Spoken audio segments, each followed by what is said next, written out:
like to go fishing? Well, when I was 8 years old, my favorite thing to do was to go fishing with my Papa Kenny. One summer day, I begged my grandpa to take me fishing, but he said I'd have to go dig up some fishing worms. I never knew digging up some bait would cost me so much.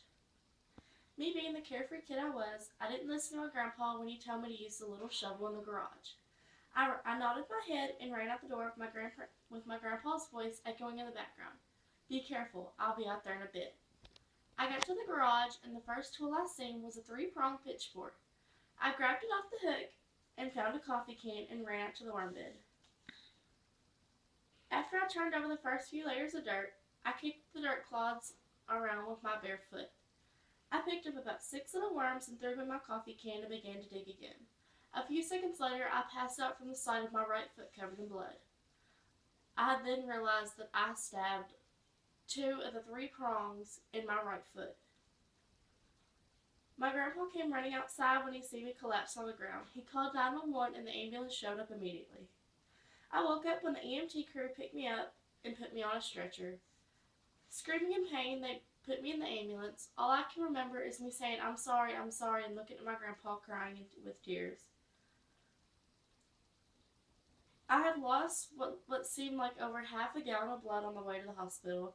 When I got there, they prepped me for surgery immediately. My parents showed up midway through my surgery and waited in the lobby until I was finished.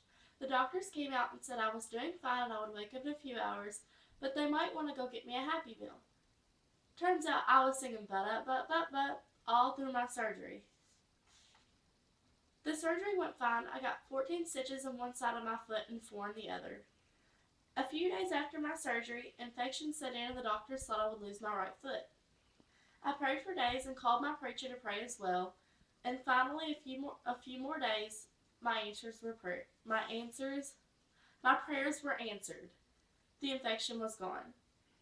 What I thought was going to be a fun-filled day fishing with my grandpa turned into a blood-filled nightmare that almost cost me my right foot. Although I was excited about going fishing, I should have paid attention to my grandpa whenever he told me to be careful. It would have saved me a lot of pain in the end. Throughout the weeks of my recovery, I realized that everyone should listen to their elders because they know best. I also realized that buying some bait at the store is a whole lot cheaper than a medical bill.